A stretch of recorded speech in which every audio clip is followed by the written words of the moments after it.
Conrad Muzoora. I am a physician by training, and I specialize in infectious diseases, more importantly HIV/AIDS, both prevention and treatment. So on this World AIDS Day, we have to remember about the burden of HIV. It's a chronic condition and affects about 0.6% of the world. But that translates into a huge number, approximately about 40 million people, and that's between the age of 15 to 49 years. And that's quite a significant burden. When we come back home, Uganda, we are at around now, national average is about 6%. That translates to about 1.5 million adults again between the age of 15 and 49 years. And of course, what's unique about Uganda is being Sub-Saharan Africa, which bears the biggest burden of HIV in the whole world. So if you're seeing 40 million, most of that is happening in Sub-Saharan Africa, and Uganda contributes a big chunk of it. So the national average has been fairly stable. However, locally here, if you look at Mbarara, we are way above the national average. Mbarara is at 14%, which is quite alarming, and something needs to be done. So HIV, there's been some advancements, but in general, not so much has changed. We want to reduce HIV to 0% in the world. That's our target.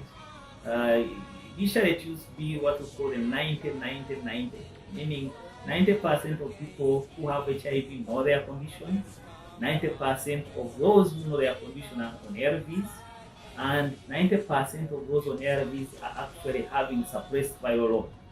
Now, for that target, Uganda is doing reasonable at 92% for the first target, and 83% on the second target, and somewhere 90% again, like close to 90% on the third target. So we're not 100% on that same target, but we would wish that we even exceed that. We don't want 90, we want 0% of people, with HIV. So what are we doing? So when it comes to prevention, Uganda has done a great job making people aware of HIV. And, unfortunately, some people are aware, but they do not go to test, and that's why we lag a little bit behind on that area.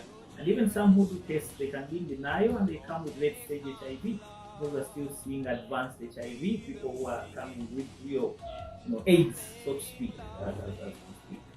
So, as regards prevention, we have the traditional ABC, which means abstinence being number one, being faithful to your partner, and consistent use of condoms. That has not changed. We are still spreading that message, and that alone could take us a lot of mileage.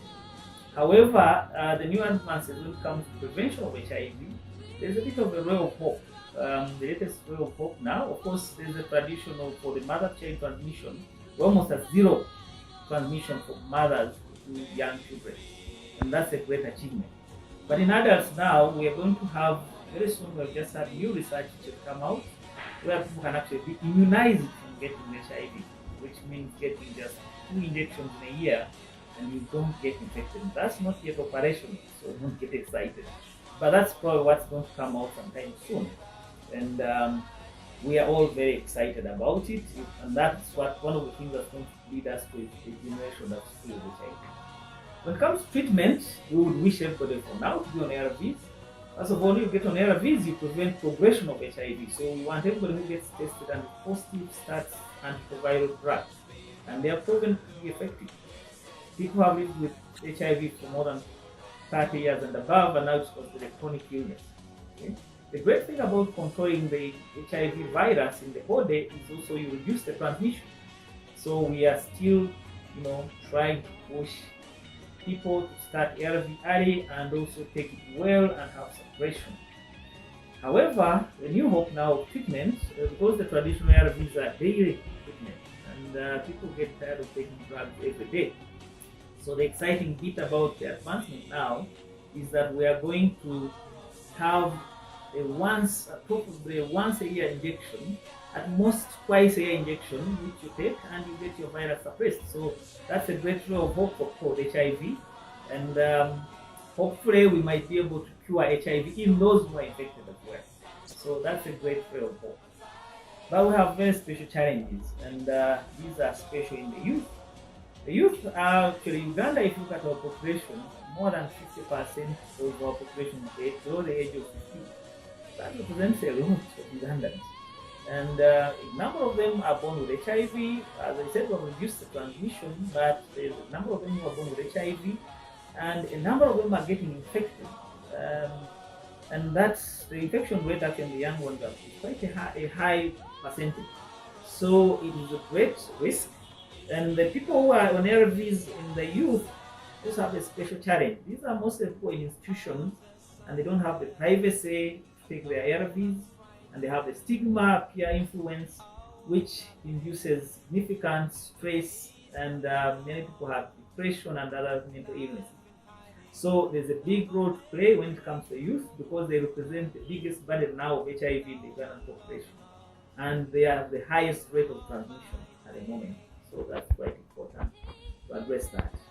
So we have a big role to play when it comes to youth, and it's very important to emphasize again and target the specific youth population, and again go on the ABC, which is abstinence, primary role, be faithful, consistency with condoms, and when the treatment appears, we should be in position to roll it out quickly so the youth do not get infected. So we want to have a AIDS-free generation probably by the next 10 years, zero HIV in Uganda. So that's what I want for Uganda.